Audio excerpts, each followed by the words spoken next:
Hello, all you hardcore boxing fans out there. How you doing? It's Russ here from Porky's Corner. Biggest gob in sport. We say the things on here that nobody dares say. Isn't that right, Bricktop? Oh, Bricktop, eh? What can you do? Hey, what do you reckon? Hey? What do you reckon, Bricktop? Hey, can you take your head out of Turkey's rear end? Aren't they funny, these boxing people, eh? They're going to do wonders, and all they do is lick male. Seeing these grown men, stalwarts of the game, seeing them, right? You know, when you've got a clear head, although I didn't have a clear head last night, did I, when I had Aberdeen Andy and I was steaming drunk, when I let him rip. Every now and then you've got to tie one on, haven't you? And I like to do that at least once a month, but seeing these grown men lose all their inhibitions, you know, and lose their minds and basically just rimmers, absolute rimmers. It's just embarrassing. But I've watched that Judge Jordan versus Eddie Hill's trilogy. Judge Jordan got his arse handed to him twice. But yesterday, I gave him a draw. He squeaked a majority draw. So Judge Jordan's 0-2-1, and Eddie Hill's is now 8-0-1. Or in media, which Simon Jordan, or Judge Jordan as I call him, is 2-0 and a draw, 2-0-1. I thought the good points that Simon Jordan brought up were, listen, you and Bricktop, they weren't going to work together, were they? But this Turkey guy, Triple T as I call him, tea towel on his head, he's turned up and said, look, we want these fights on, this is what you're going to get paid, make it happen, or we're not involved. They've all had to make mates, haven't they? And when you think about it over years, look what they've done to each other over years, them. I'm telling tales to tax man, fat man, maybe old Bill, I don't know about that, but heard all sorts of stuff. Tried to outdo each other, getting look. Frank Warren, Bricktop, your words. You went running to local MP, didn't you, about Stubborn? Do you remember that, Bricktop? Nobody mentions that to you now. Why don't these media guys like Coogan mention it to you and say, Frank, do you remember when you had questions asked in the House of Commons about Stubble? Stabab, you were calling it.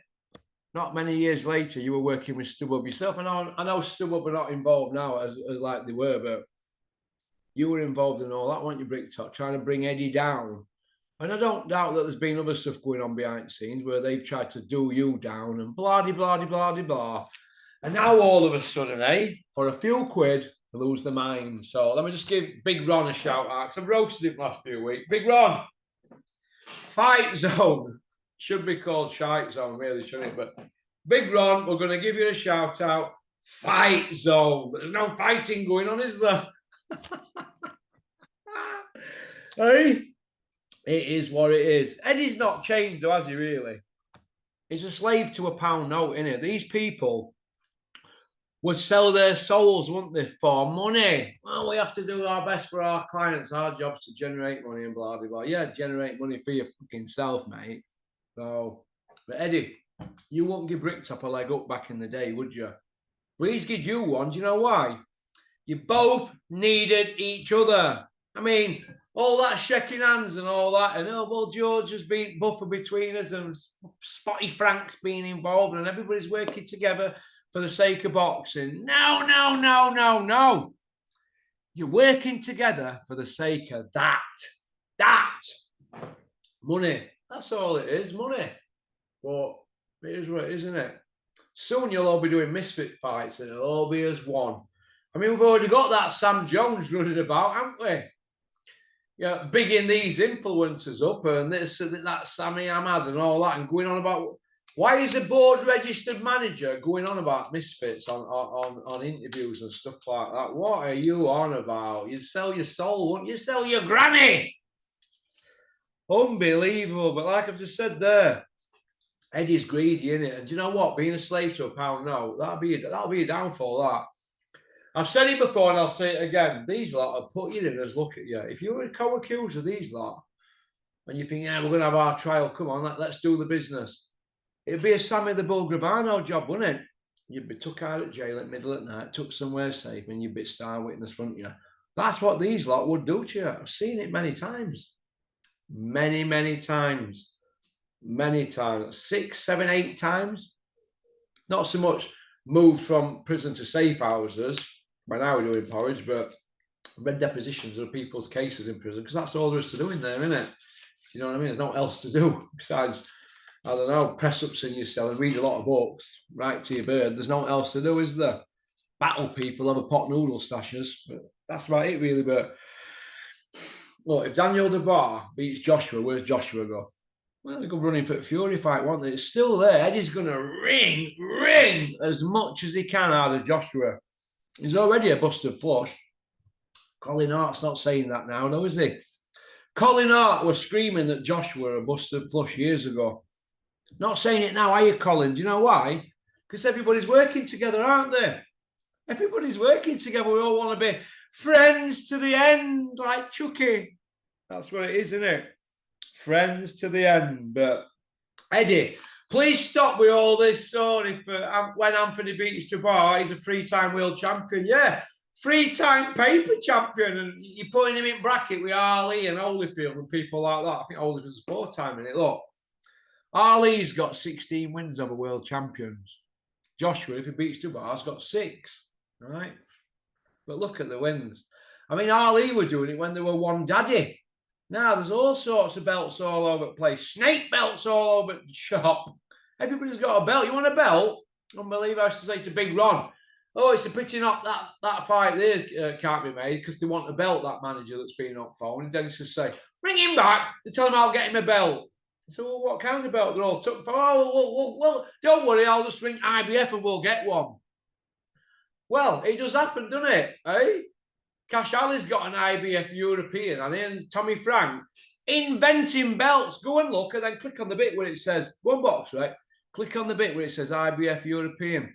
I bet there's only 1 or 2 fights in that for that belt over the years. It's because they invent a belt just to make it look good for TV and fans and tickets and that.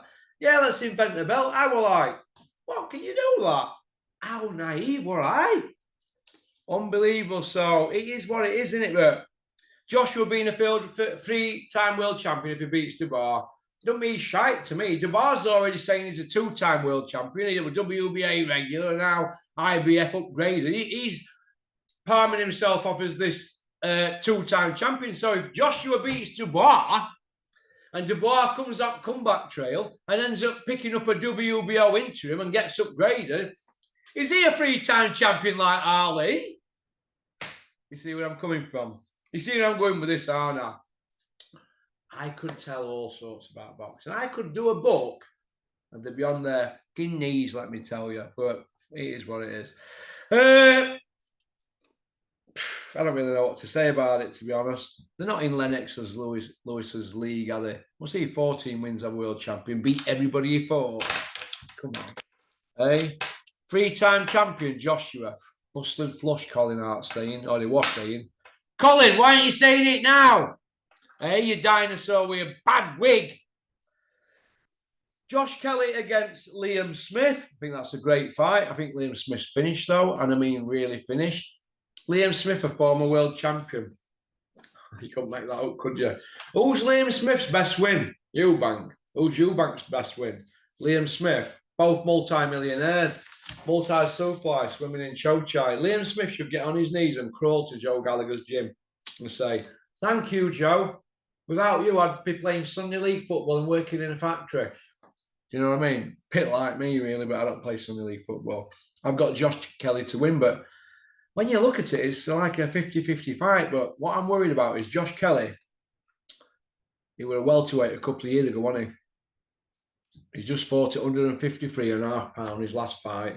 He's now fighting at 160. Liam walks around, what did he say walking around that? 204 pounds before that Eubank fight. And he had to get all that weight off. That's 14 stone 8. So if you're walking about 14 stone 8, then you're getting in with a guy who were fighting at welterweight, 18 months ago or wherever it were, 2 years ago. Welterweight. Welterweight, guy coming down from 14-8 that fights at middleweight. Wasn't it all supposed to be dangerous when Kell Brook were fighting middleweights? Liam Smith were very vocal on that. But it's all right for him to be knocking somebody about who's a smaller man. I think Josh Kelly would have too much vigour for him, too much youth, too many skills. But it is what it is. But it's a 50-50 fight, in my opinion.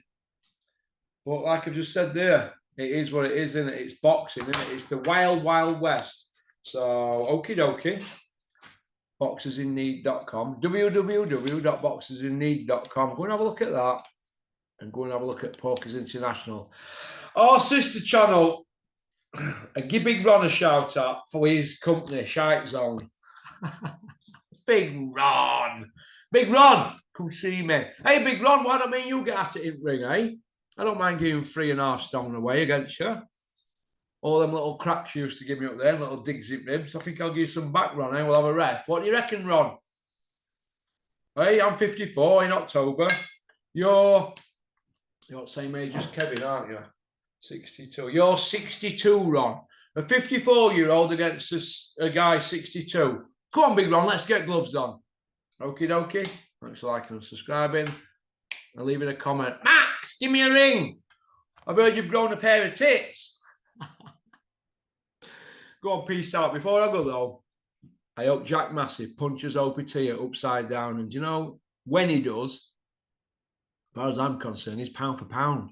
He's in a right position if he does OPT. And it's possible, because if you look at OPT in his last fight, admiring his work, not throwing as many feints, punch out, but not as much. Is he believing his own hype? I think he is. The statistics are all there. If Jack Massey puts it on him, and he will, he'll be a world champion, a 2-time world champion. Let me tell you this. In my book, he's pound for pound when he does OPT. Go on, booyaka! A big shout out to my mate Scott Brunt and Chris Smedley as well, and Frank Smith. Hope you're well. Go on, peace out.